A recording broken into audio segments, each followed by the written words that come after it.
Hello friends, welcome to Jahangir Sahab math.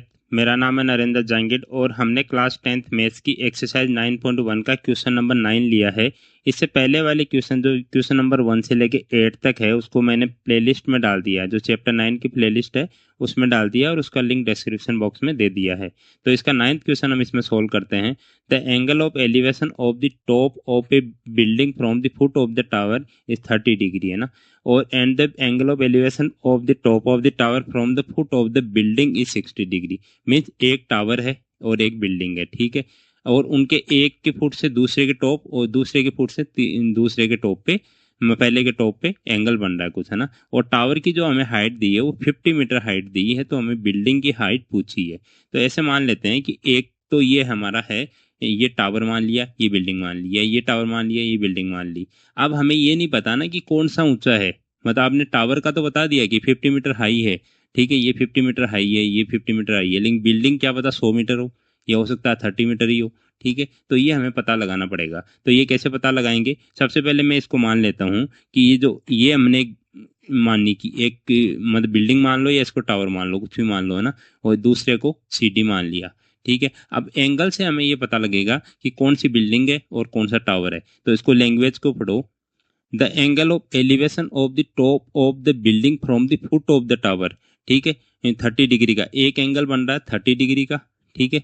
एक angle 30 degree का बन रहा है, तो ये वाला कम वाला एंगल वो 30 डिग्री का है। जो ज्यादा एंगल है, मतलब ज्यादा कैसे हो गया, जैसे यहाँ से यहाँ तक गए तो 30 डिग्री, और ये और ज्यादा ऊंचा देख रहा है, ठीक है। तो ये कितना होगा, ये 60 डिग्री का एंगल होगा, ठीक है। ये तो आप डिफ्रेंशिएट कर ही लेंगे कि ये 30 डिग्री का एंगल बनेगा, ये 60 का बनेगा। अब हमें ये पता लगाना है कि कौन सा टावर है और कौन सा बिल्डिंग है। तो इसमें देखो, top of the building from the foot of the tower is 30 degree. 30 degree का एंगल बना top of the tower, top of the building from the foot of the tower, means foot. तो ये tower, ये foot है tower का, तो ये tower हो गया हमारा, ठीक है। और ये क्या हो गया, बिल्डिंग हो गई।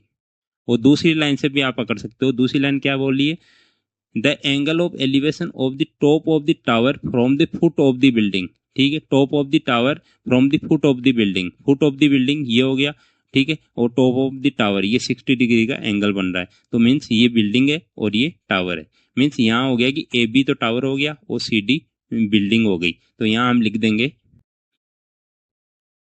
तो मैंने यहाँ लिख दिया है, let A B is height of the tower. ये हमने टावर माना ए बी को और सी डी को माना बिल्डिंग। तो ये हमें टावर की हाइट तो दे रखी है, कितनी दे रखी है, टावर की दे रखी है 50 मीटर हाइट, है ना, ठीक है। तो ये हमने लिख दिया इज इक्वल टू 50 मीटर। अब हमारे पास ये एंगल भी गिवन है दो, है ना।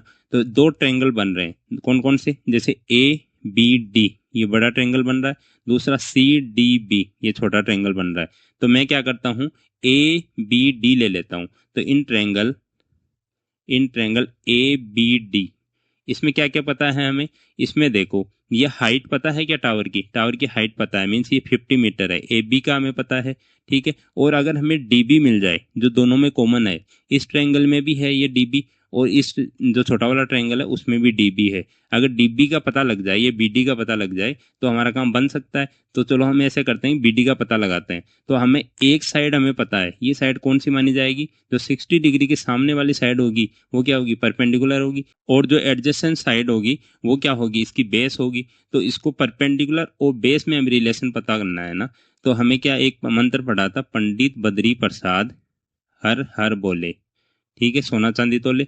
तो हमें परपेंडिकुलर और बेस में रिलेशन कौन सा होता है, परपेंडिकुलर एंड बेस में ये रिलेशन होता है, ये किसके इक्वल होता है, टेन थीटा के इक्वल होता है। तो इसमें टेन थीटा का फॉर्मूला लगाएंगे हम। थीटा कितना है इस केस में, इस बड़े वाले ट्रायंगल में 60 डिग्री है। तो tan 60 degree is equal to, perpendicular ऊपर आएगा, परपेंडिकुलर क्या होगा इस केस में, ए बी होगा। तो ए बी अपॉन बेस नीचे आएगा, बेस को मैं डी बी लिख दो या बी डी लिख दो, तो बी डी लिख देता हूँ ना, बी डी। अब 1060 की वैल्यू क्या होगी, √3 होती है, ये सबको याद होनी चाहिए, 1030 1045 और 1060 की, ये तो आपको डायरेक्ट याद होनी चाहिए। तो ए बी की वैल्यू कितनी दे रखी है, 50 दे रखी है, तो 50 लिख दो इसकी जगह। और बी डी की वैल्यू हमें पता करनी है, तो बी डी की वैल्यू पता कर लो। बी डी की वैल्यू पता करेंगे तो इसको इंटरचेंज कर दो, बी डी को इधर ले जाओ, √3 को इसके नीचे भेज दो। तो बी डी कितना हो जाएगा, बी डी हो जाएगा 50 अपॉन √3, ठीक है। ये बी डी की वैल्यू आ गई हमारे पास, है ना। एक BD की वैल्यू पता कर ली। अब हमें पता करना है अभी तो किसकी, बिल्डिंग की हाइट मीन्स CD पता करना है। तो अब दूसरा वाला ट्रायंगल ले लो। दूसरा कौन सा है ट्रायंगल, इन ट्रायंगल CDB, छोटा वाला ट्रायंगल। उसमें भी देखो ये हमें पता है, BD पता है, वो CD पता करनी है। तो इसके सामने और 30 डिग्री के सामने वाली साइड क्या होगी, परपेंडिकुलर होगी, और इसके एडजेसेंट साइड होगी वो क्या होगी, इसकी बेस होगी। मीन्स परपेंडिकुलर और बेस में रिलेशन पता करना है। तो परपेंडिकुलर और बेस में क्या होता है, टेन थीटा ही होता है। तो टेन थीटा का फॉर्मूला लगा दो। इसमें थीटा की वैल्यू क्या होगी, इसमें 30 डिग्री होगी थीटा की वैल्यू। ये ध्यान रखना, गलती मत करना, क्योंकि छोटे वाले ट्रायंगल में 30 डिग्री एंगल है और बड़े वाले ट्रायंगल में 60 डिग्री एंगल है। तो tan 30 degree is equal to CD upon BD, CD upon BD। Tan 30 की वैल्यू रख दो, 1/√3 इज इक्वल टू CD की वैल्यू तो हमें पता करनी है, तो CD अपॉन BD की वैल्यू हमने निकाली थी 50/√3। तो यहाँ लिख दो 50/√3। ठीक है, समझ आया।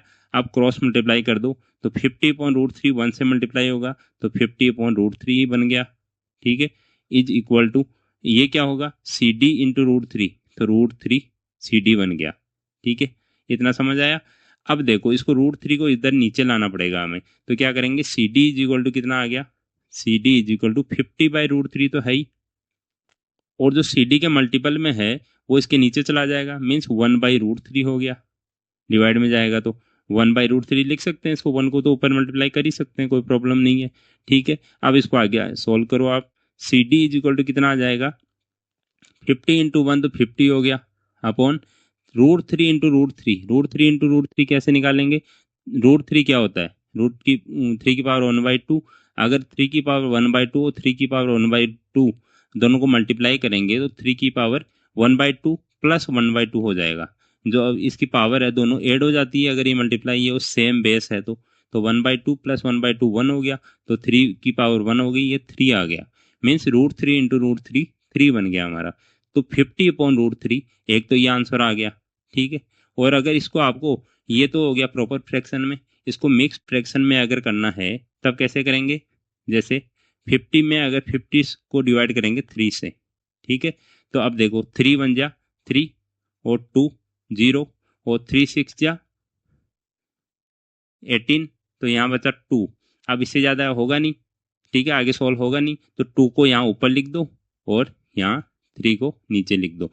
मीन्स जो रिमाइंडर बचा उसको ऊपर लिख दो और जिसे डिवाइड कर रहे हैं, ठीक है, उसको नीचे लिख दो। 16 एंड 2/3, ये किस में है, मीटर में ही है। तो हमारे पास आ गई टावर की, जो बिल्डिंग की हाइट पूछी थी हमने CD, तो यहाँ लिख देंगे so height of the building, height of the building is equal to 16 and 2/3 metre.